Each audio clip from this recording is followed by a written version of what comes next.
Welcome to Dirt, Sweat, and Gears, where this is the flagship of reliability. Can you believe that? Oh, Devin, you poor, naive, stupid young man from 3 weeks ago. You see, this is what we call foreshadowing. Do you want your car to break? If you want your car to break, you say stuff like this. Keep watching, and we're going to find out what happened with this car.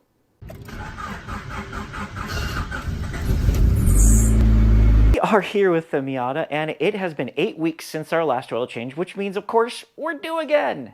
Because that's what happens when your commute is over 100 miles long. My wife takes this thing from, the Glendale area to Irvine 3 times a week. This car sees a lot of miles. We're not just going to do an oil change. That would be really boring. I'm not going to record a video just on that. I've actually got a little bit of a suspension upgrade in store for this car. See, after I got everything all sorted, got the car reliable, I'm driving it around and enjoying it, but the chassis is really noisy. Every bump it complains over, even through turns, you're hearing the whole body just kind of go, every time it just creaks and groans and whines and complains. So I'm going to start my first stage of chassis stiffening on this car. So today we're also going to be installing strut tower bars and underbody braces. So there's these 2 bars that come on some cars. Some cars actually come with them from the factory, that they connect the subframe points underneath too. So the idea here is that we want to create a box for the suspension. And so when the car takes a turn or hits a bump or something, instead of the entire shock tower flexing and pushing the suspension work into the frame of the car, it's going to push on a bar that connects to the other suspension tower, and it's going to keep the suspension responsibility on the suspension. So that said, I know that the suspension bushings I just put in are starting to squeak, and that's probably due to my failure. I must have done something wrong. Maybe I tightened everything down before I put the car on the ground. That's definitely possible.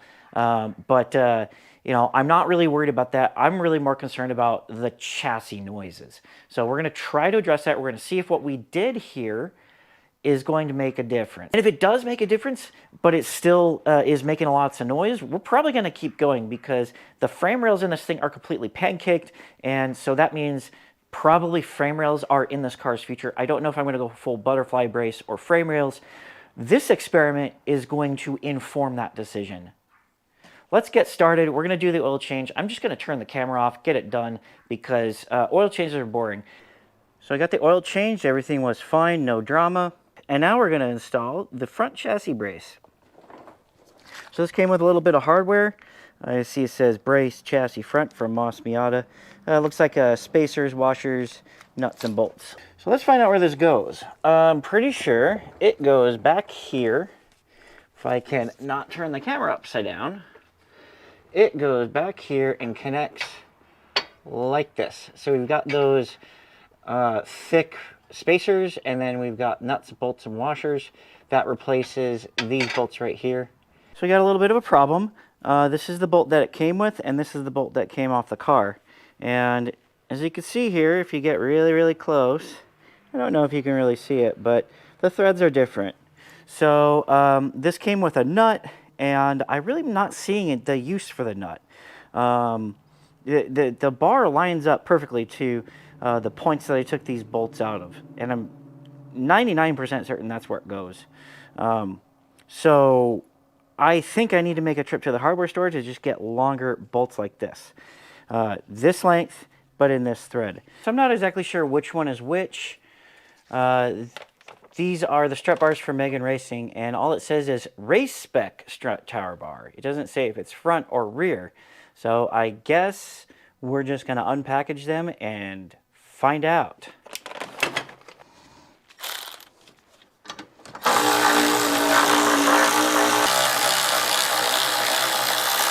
Back to it.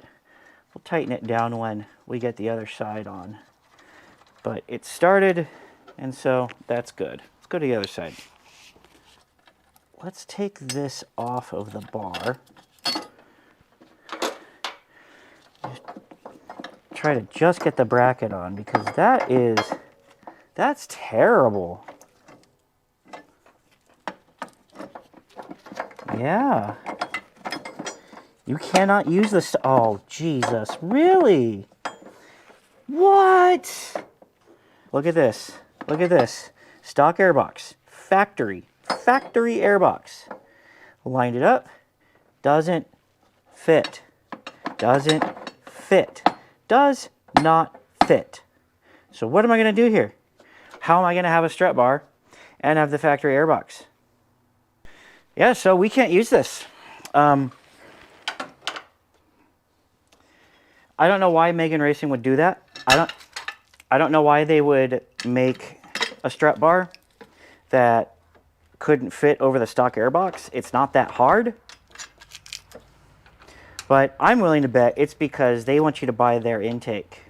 Okay, so I did check the website, and it is clearly labeled that this thing is not going to work with the factory airbox. So that's on me. But let me show you what isn't on me. I can flex this thing with my bare hands. That's not okay. So I'm barely pressing down on this. So I'm not a big guy. I'm 5'10", and I haven't worked out in a long time. So I'm not a huge guy. I shouldn't be able to bend this with my bare hands. My Prelude strut bar isn't bending with my bare hands. That is steel. This is aluminum. So I elongated the holes just a little bit. It didn't take a whole lot to make these bolts happy enough to thread in. But they went in without much of a problem, and here we are now. So as long as these bolts don't shear, which I don't think they will, they're grade 8. They're strong enough. I think this may actually make a big difference. Now the rear brace went on a lot easier. However, if you think anything is going to be easy, you're probably watching the wrong channel. You see, this bar goes right on top of a pair of eccentric washers. And we've got the eccentric bolts to those washers on the other side of this, which means by installing this bar, I screwed up my alignment. Yay. Well, so far it's not making as much noise.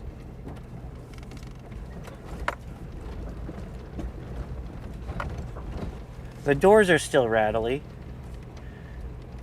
But then again, I didn't do anything to the doors. That I'm probably going to assume is frame rails. It does take those bumps a lot better. The speed bumps, it took those a lot better.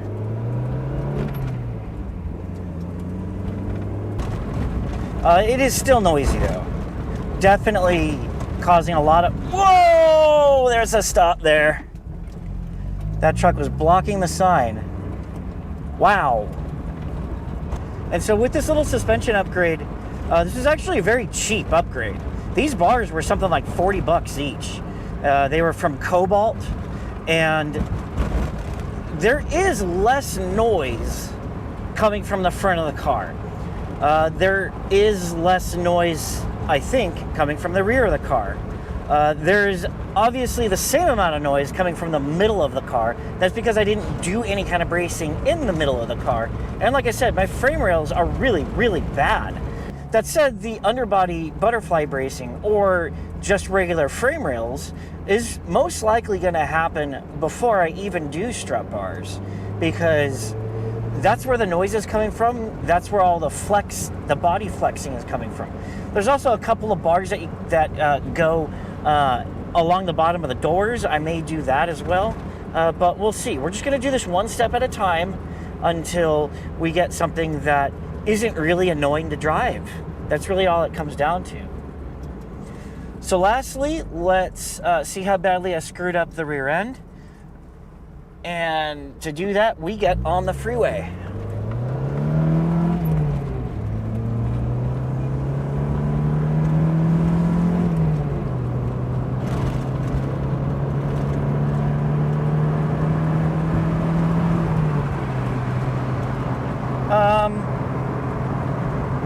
It pulls a little to the left.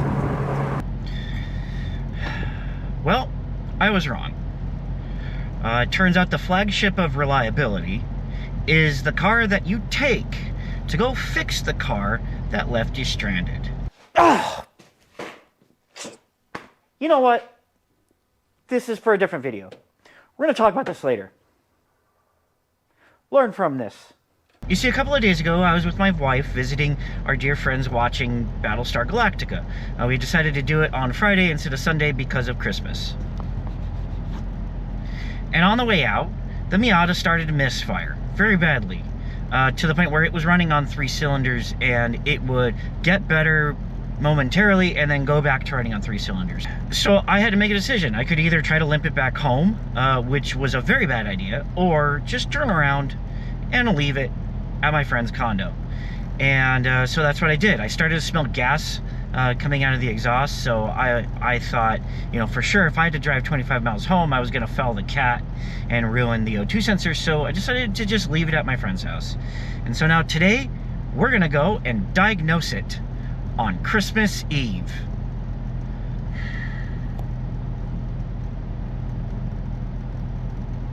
I chose this. The spot right next to my Miata is open. Probably because nobody wants to park next to this piece of crap. So the first step here is to start it up. I'm going to start it up and see how it runs. All right.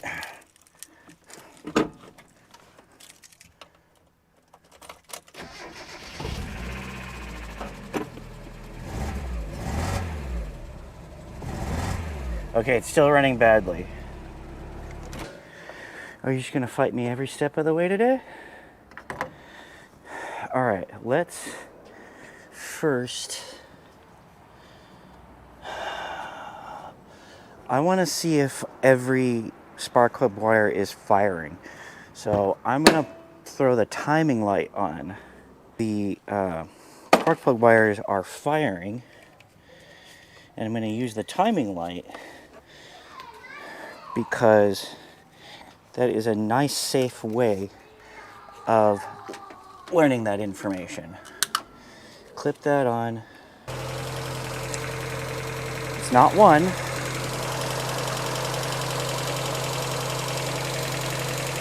It's not two.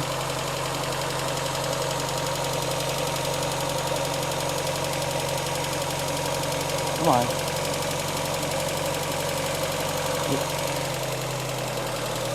Not three. They are all firing. So one of the reasons why I'm going here, aside from the fact that each one of these is indeed firing, even, you know, while it's revved up, it's still firing. But at one point, for about a week, I had a rat living here on the valve cover, and I had to replace the spark plugs as a result. So we're just going to take a look at each spark plug and find out if they have a story to tell. Yeah, there is consistent carbon on all 4 spark plugs. There's nothing out of the ordinary happening. So I guess the next thing on the list here is to check the coil pack. I'm going to check for damage, discoloration, anything that might be very telltale wrong. Pack off, and I'm not seeing anything that jumps out at me yet. There's no like ballooning, cracking, no exposed wires. So we're getting spark. At least we're getting spark at the spark plug wires. We confirmed that by using my timing light on every one of the spark plug wires. We've also confirmed that there isn't a ground problem that's causing some kind of intermittent short. I caused a problem and then resolved it pretty quickly. So now we're going to go back home. I'm going to pick up my laser thermometer and compression gauge. I want to see which cylinder is not getting any activity, or at least getting less activity. We're going to start with a compression check. My time here might be short-lived because I got nowhere to park. Cylinder 1. Cylinder 2. cylinder 3. Alright. So now, we're going to point this thing at each header as it gets hot. 160, 170, 170, 200, 190, 150. So we know the problem is somehow associated with cylinder number 4. We haven't ruled out all of our wiring. We've only ruled out ignition. We haven't ruled out fuel. This header is heating up, but I don't know. Something is wrong with... Well, ooh, look at this. Look at this. This looks pretty melty. Let's dig into this. Interesting. All right. This conduit was all deformed, and it looks like it had been melted. And right behind it is the power for the fuel injectors. So that means this fuel injector probably isn't getting enough energy. So here's the thing. I am in a condo complex. I don't want to do that here. I also want to try not to tow it home. But one of my best friends lives in this condo complex, so I'm going to ask him if I can work on my car in his garage one day this week. It's not going to be today. I'm going to come back. Probably going to leave this here for 2 days. I don't think anyone's going to do anything about it. But I can limp this car up to his place. It's literally like 100 yards away. And then now that I know what the problem is, I can get everything I need to do it right there in his garage, if he'll let me do it. I think he will. They're very, very good friends. Very good friends. Well, I found the problem. An idiot wired this. No, actually, it was past me. So an idiot definitely wired this.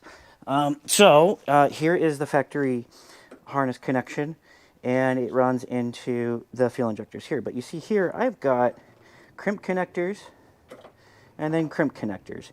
Now, this was, in my mind, a step up from twisting and taping, which was what the previous owner did. But you can see I definitely introduced too much heat by using crimp connectors here. And if you follow the conduit, you can see exactly where it melted. It started to melt the conduit right here. So this is where the resistance is. This is the hot wire, so that's very not surprising at all. So I am going to redo these 5-6 connections with a solder joint. So these are really cool. They're available at AutoZone. So AutoZone, if you want me to show your products, just let me know. We'll be in touch. I would gladly show your products. But I also found a box of 400 of these for sale on Amazon for pretty much the same price that I paid at AutoZone. So AutoZone is great in a pinch when you need these now. And in a couple of days, I'll have a box of much more. But this will get me through my project. So we're going to get our blue connector on here. Feed it in. And then we're going to split the wires. I've seen someone else do this, and it makes a lot of sense to me. Just to make the wires kind of, make them scissor sisters. If you know what that means, then I don't have to explain it. I'm not going to explain it. And if you don't know what that means, I'm not going to explain it. And then you just kind of twist them together. You do that, you line this ring up, and this ring, when you get it hot enough, is going to melt. So it needs a little bit extra time on the soldering ring. Yeah, so the real pro tip here is do this off camera because you get much better quality. So this, I tied it so much better than I tied it on camera for you guys. And this is not going to go anywhere. I can pull on this and it is nice and tight even before I put the solder on. So now I'm going to put the solder on and the wire heat shrink tubing, and this will be a nice connection. Alright, this is ready to test. Honestly, even if this works, I'm going to look for a new harness when I get home because this was not fun and I made some compromises. Looks ugly, but the point is not to make it perfect. The point is to get home. So let's give this a start and see what happens.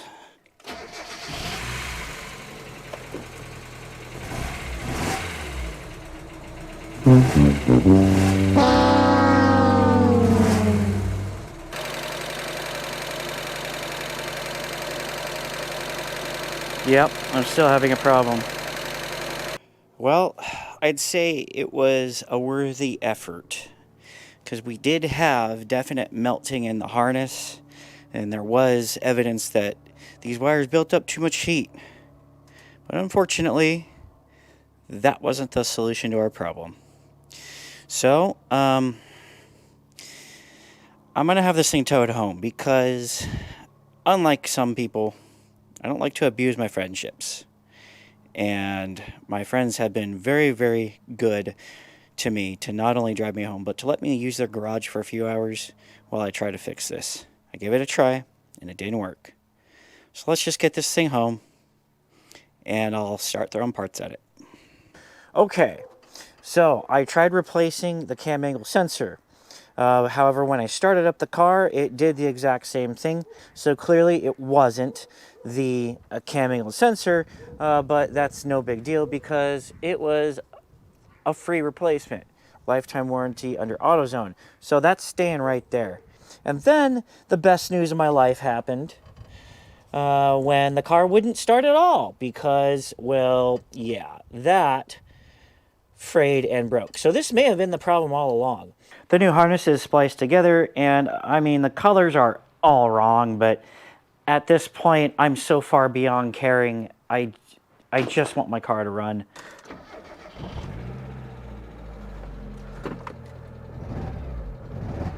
All right, we're back to running like crap,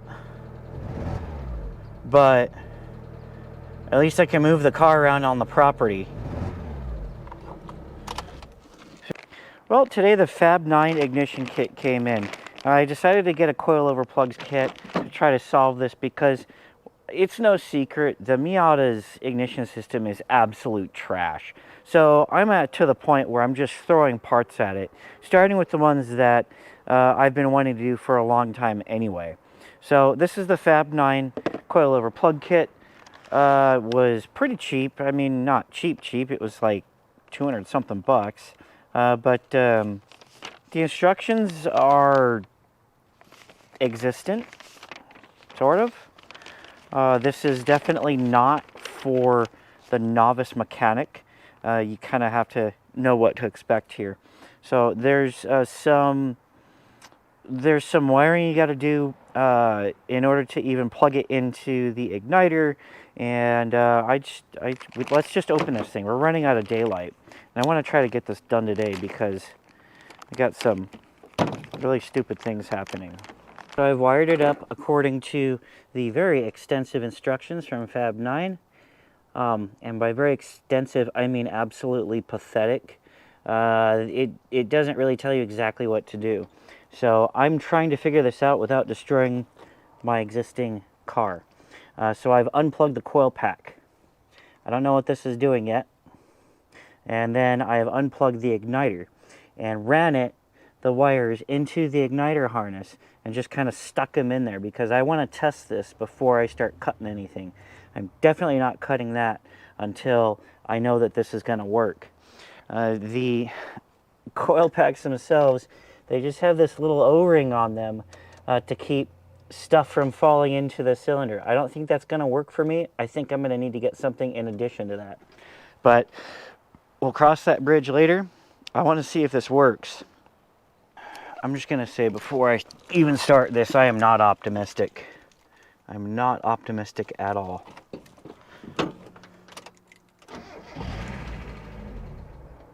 Yeah, of course it didn't work. Of course it didn't work. Oh, the tack isn't connected. It doesn't say what to do with the tack.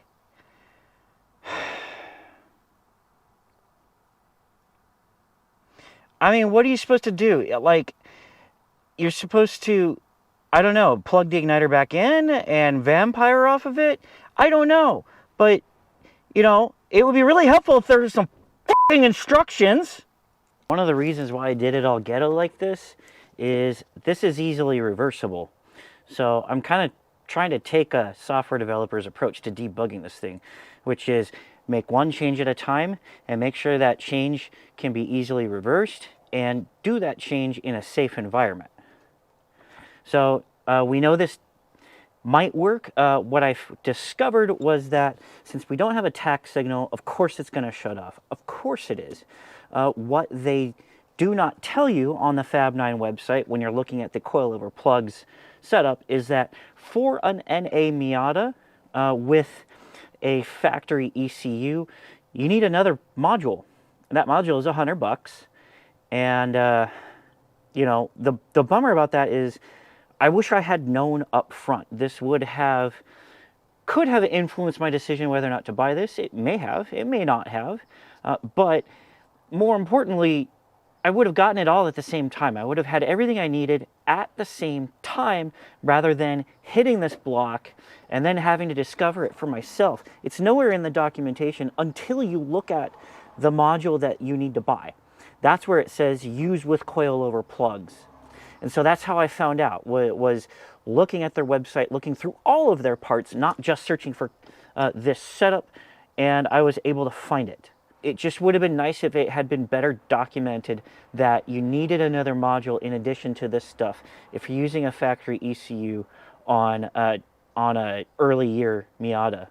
So thankfully, I didn't commit to this. I didn't start cutting the harness, and I can just do that, plug that back in, take these out, and then put the existing spark plugs or spark plug wires back in. Oh wait, I need to change the spark plugs, that's right. And so once I do this, now I need to take out the spark plugs, put the old spark plugs back in, and then this will fire right up. I can move it around my yard as much as I need to, and I'm gonna move it around the yard. So I called up Fab9 Tuning and I told them what's going on.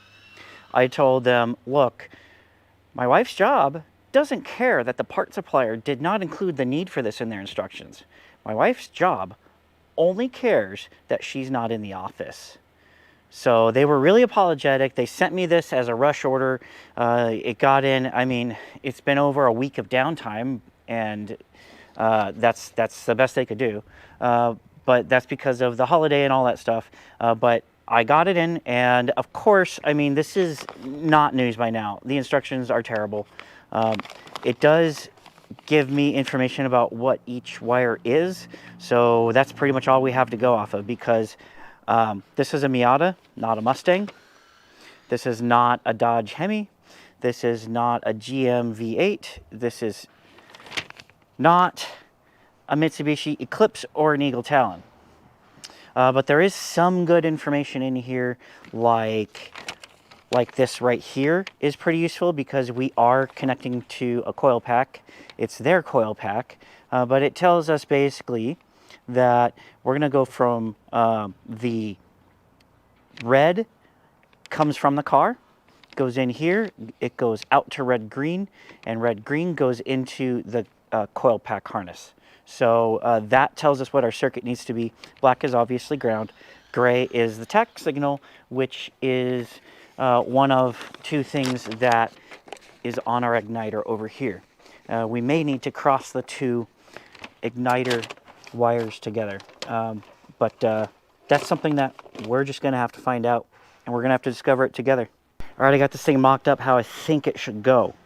I don't want to get too deep into it just in case I need to make some corrections. So I'm just going to leave it at that. If this works, I'm going to come back and talk about what exactly I did. Let's see if this works, though. Please work. God, haven't I been through enough? Please work.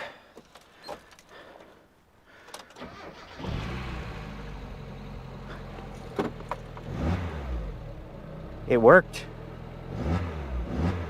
And I'm getting no misfire.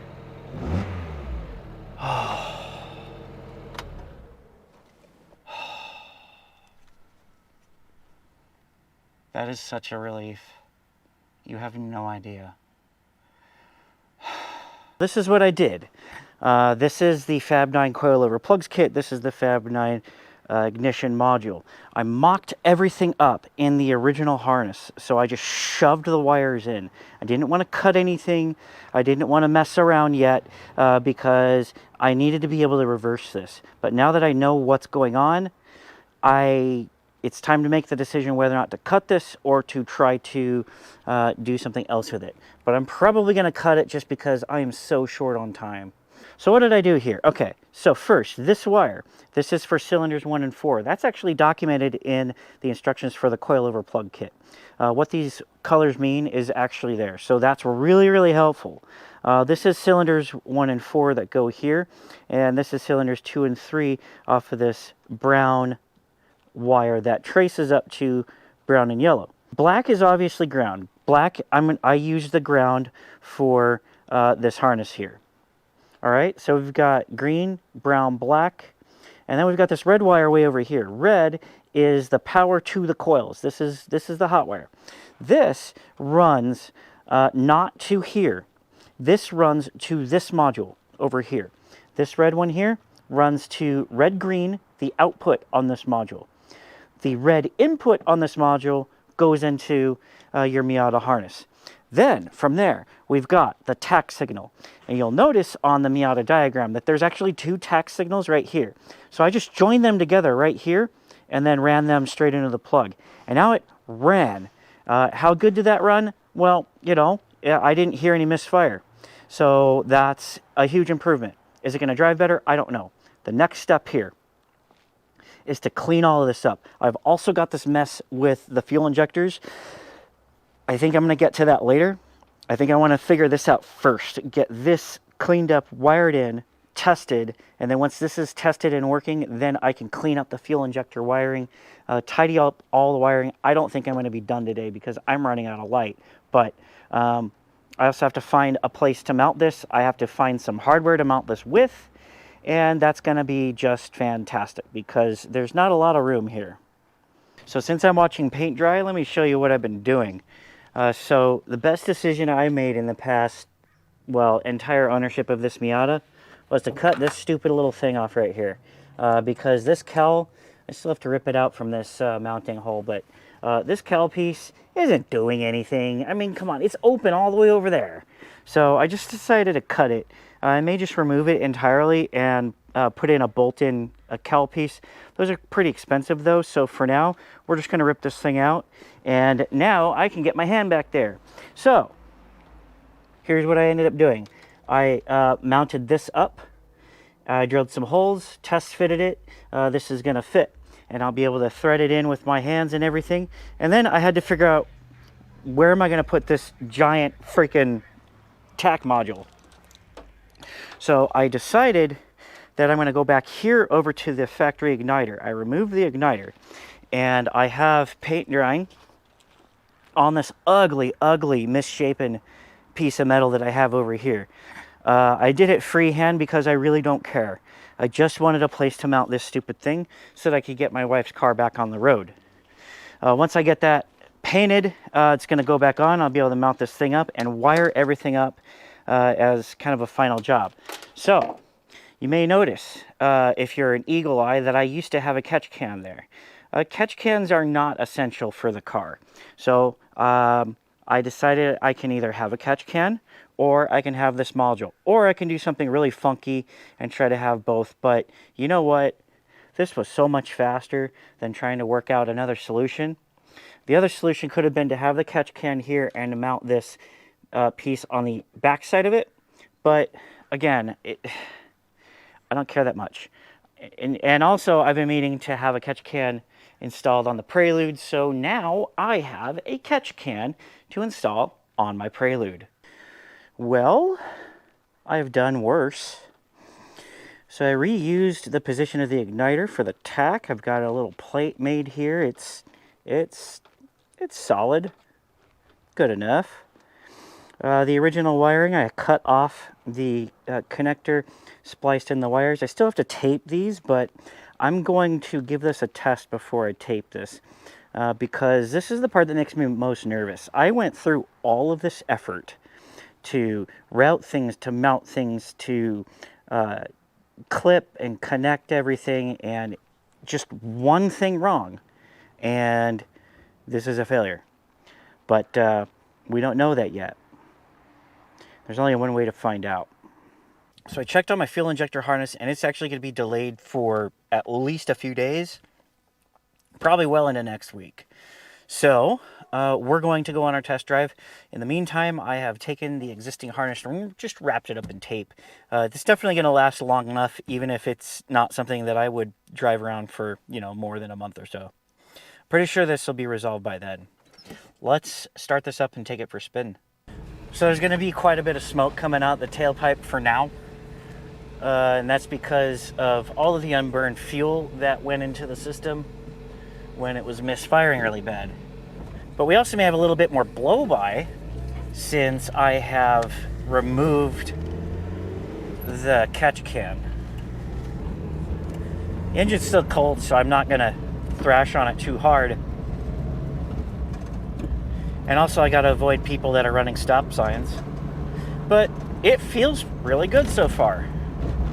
And so in terms of the installation, it was really tough, but it came out pretty good. I'm a little bit annoyed that I had to sacrifice my catch can, but I can put it in the Prelude, and so I'm at least still making use of the part. And so my real frustration here lies in Fab 9, because Fab 9 didn't include any of the stuff in the instructions. It didn't include the need for this extra module, and it was a real huge frustration because I could figure it out. I was able to figure out the actual wiring itself, but to not know that this module was needed in the first place cost me over a week in downtime, which is really bad when you rely on a car to get to work. In defense of Fab 9, I did call them, and they were really apologetic. They wanted to do everything they could to make it right. I can tell that they actually care. I can tell that my feedback may have gone somewhere, and hopefully they'll do something with it. So aside from the debacle with Fab 9 and the coilover plug kit, I feel like I did everything right. That means I explored all of my options that didn't involve spending money. I tried to diagnose it properly. I used the scientific method as best as I could in order to figure out what the hell was wrong with this car. I fixed a couple of problems, even though they were not problems that was causing the condition I was experiencing. So that's like a half-point win. It's a good thing because I fixed the problem with the melting fuel injector harness, but that obviously wasn't the problem. The problem was the coil packs. What I could have done better is I had, when I first took the timing light out to see if my spark plugs were firing, that's when I should have looked at their firing pattern. Because if I had looked at the light flashing beyond just the fact that it was flashing, I would have noticed it's going flash, flash, flash, flash, flash, nothing. Flash, flash, flash, nothing. Flash, flash, flash. That's intermittent. It's supposed to be constant because it's a wasted spark. So it's always going to be firing. So that's something that I should have noticed. And hopefully I'll do better next time. I could have saved myself a lot of time, although I still would have had that problem with the fuel injector harness. So, it is what it is. The other side of it was just bad timing. It just happened to happen right before Christmas. So, that's just shit luck right there. Oh, it's so smooth. And we're stopping because there's an idiot in the middle of the road. Yeah. Oh, he's in line to get Starbucks. If you have to sit in the middle of the street, you can't go into your parking lot. Just keep moving. Good Lord. So we're gonna call that a video. It was a long one, but it was a long journey. And if you're still with me, thank you so much for watching. And if you like what you see, like, share, subscribe, comment. And if you don't like what you see, maybe you thought I should have bought a different coilover plug kit, leave a comment. Leave a comment on what you think of the Fab 9 kit. Leave a comment on what you think of my diagnosis. Leave a comment letting me what you think about my wiring. Those solder connectors are a new thing for me. So if you have experience with those, especially if it's a negative one, let me know, because if I need to stop using those, then I want your feedback. If I should keep using those, I want your feedback. And also leave a comment if you think I should make any other suspension upgrades. Should I do a butterfly plate? Should I do frame rails? What do you think is gonna make the most difference? Thank you again, and I'll see you in the next video.